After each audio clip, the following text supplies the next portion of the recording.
Hindu దేవులపై CM Revanth Reddy చేసిన వ్యాఖ్యలపై BJP నేతలు భగ్గుమన్నారు. ఈ మేరకు రాజన్న సిరిసిల్ల జిల్లా వేములవాడలో ఏర్పాటు చేసిన సమావేశంలో పాల్గొన్న పట్టణ అధ్యక్షుడు రాపల్లి శ్రీధర్, మాజీ పట్టణ అధ్యక్షుడు ప్రతాప రామకృష్ణ మాట్లాడుతూ కాంగ్రెస్ పార్టీ హిందూ వ్యతిరేక విధానాలు అవలంబిస్తుందని దుయ్యబట్టారు. దేశంలో ఉన్న హిందువులందరికీ సీఎం రేవంత్ రెడ్డి క్షమాపణ చెప్పాలని డిమాండ్ చేశారు.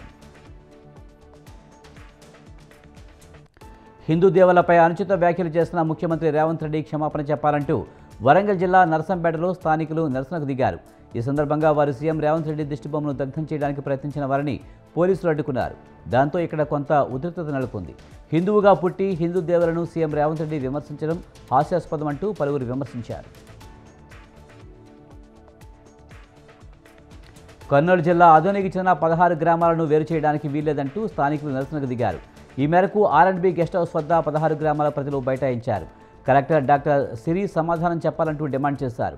ప్రజాభిప్రాయ సేకరణ లేకుండా పెద్ద హరివనం ఏర్పాటు చేశారని కలెక్టర్ సిరికి ఫిర్యాదు చేశారు. 16 గ్రామాలను అదోని మండలంలోనే కొనసాగించాలని వినతిపత్రంలో పేర్కొన్నారు.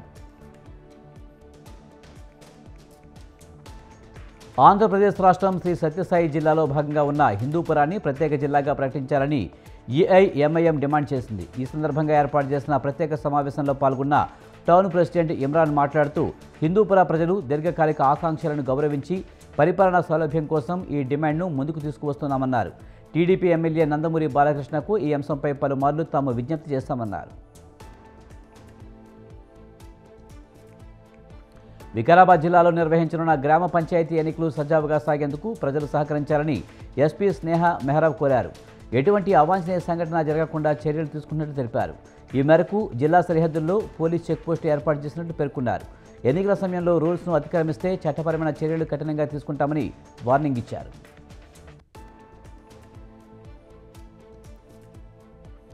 పార్వతీపురం మన్యం జిల్లా గుమ్మలక్ష్మీపురం మండలం సాయి హనుమగిరి కొండపై వాటర్ ట్యాంకర్ నిర్మాణానికి శంకుస్థాపన చేశారు. ఈ కార్యక్రమంలో ముఖ్య అతిథిగా పాల్గొన్న ఎమ్మెల్యే తోయక జగదీశ్వరి మాట్లాడుతూ జలజీవన్ మిషన్ పథకం ద్వారా 70 లక్షలతో వాటర్ ట్యాంకును నిర్మించినట్టు తెలిపారు.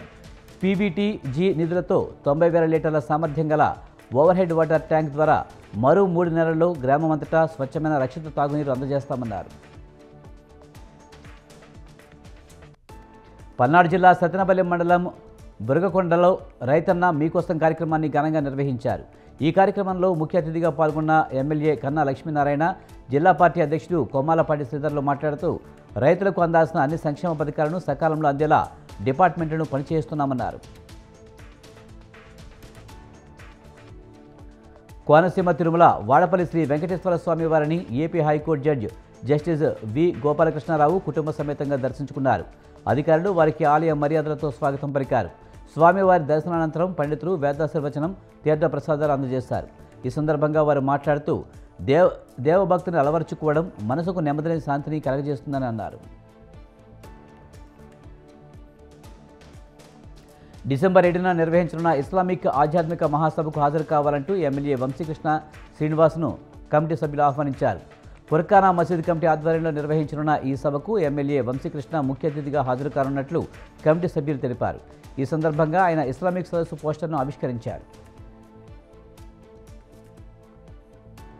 2 పేర్లతో మెయింటైన్ చేస్తున్న ఓ స్కూల్ యాజమాన్యం అటు విద్యార్థులను ఇటు ప్రభుత్వాధికారులను మిస్గైడ్ చేసిన ఘటన మెదక్ జిల్లాలో చోటు చేసుకుంది. అక్షర పేరుతో నడుస్తున్న స్కూల్ యాజమాన్యం మరోవైపు శ్రీమాత పేరుతో ఆగడాలు చేస్తున్నట్లు ప్రభుత్వ అధికారులు కనుగొన్నారు. అసలు ఈ స్కూల్ యాజమాన్యం ఏ పేరుతో అనుమతులు తీసుకుందో ఇప్పటికీ అర్థం కాని ప్రశ్నగానే మిగిలిపోయిందంటున్నారు విద్యాశాఖ అధికారులు. ప్రభుత్వం నుంచి ఎలాంటి అనుమతులు తీసుకొని పాఠశాలలపై ప్రభుత్వం చర్యలు తీసుకోవాలని తల్లిదండ్రులు, విద్యార్థి సంఘాల నాయకులు డిమాండ్ చేస్తున్నారు. ఖమ్మం నగరం 56వ డివిజన్ విజయనగర్ కాలనీలో చైన్ స్నాచర్స్ రెచ్చిపోతున్నారు. తాజాగా ఓ మహిళ మెడలో సుమారు 10 గ్రాముల బరువున్న పుస్తెల తాడును బలవంతంగా తెంపుకుపోయారు. పుస్తెల తాడు విలువ సుమారు 30,000 నుంచి ఉంటుందని బాధితురాలు నాగజ్యోతి తెలిపారు.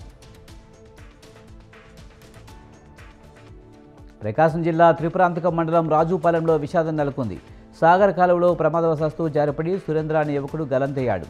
సురేంద్ర బీటెక్ చదువుతూ సెలవుల్లో ఇంటికి వచ్చాడని తెలుస్తుంది. కాలకృత్యాలు తీర్చుకునేందుకు సురేంద్ర సాగర్ కాలువలోకి దిగి ప్రమాదవశాత్తు పడిపోయాడని స్థానికులు చెబుతున్నారు. పోలీసులు హుటాహుటిన కాలువ వద్దకు చేరుకుని గజ ఎత్తుగాలతో గాలింపు చర్యలు చేపట్టారు.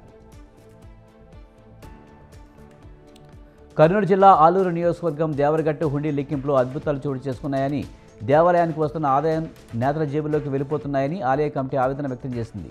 గతంలో నాయకులు తలో హుండీని ఇంటికి తీసుకువెళ్లారని ఆలయ కమిటీ సభ్యులు ఆవేదన వ్యక్తం చేశారు. కాగా తొలిసారి పోలీసులు భక్తుల మధ్య హుండీని లెక్కించడంతో అక్షరాల 7,20,000 రూపాయలుగా ఆదాయం నమోదైందన్నారు. సోమాజిగూడలోని లోక్ భవన్లో తెలంగాణ గవర్నర్ జిష్ణుదేవ్ వర్మను టీటీడీ చైర్మన్ బీఆర్ నాయుడు, ప్రసిద్ధ వ్యాపారవేత్త అనూప్ చక్రవర్తి మర్యాదపూర్వకంగా కలిశారు. ఈ సందర్భంగా వారు మాట్లాడుతూ ఆలయాల్లో పనితీరు, భక్తుల కోసం తీసుకుంటున్న జాగ్రత్త చర్యలపై వివరించినట్టు తెలిపారు. స్వామివారి దర్శనానికి వచ్చే భక్తులకు సకల సౌకర్యాలు కల్పిస్తున్నట్టు తెలిపారు.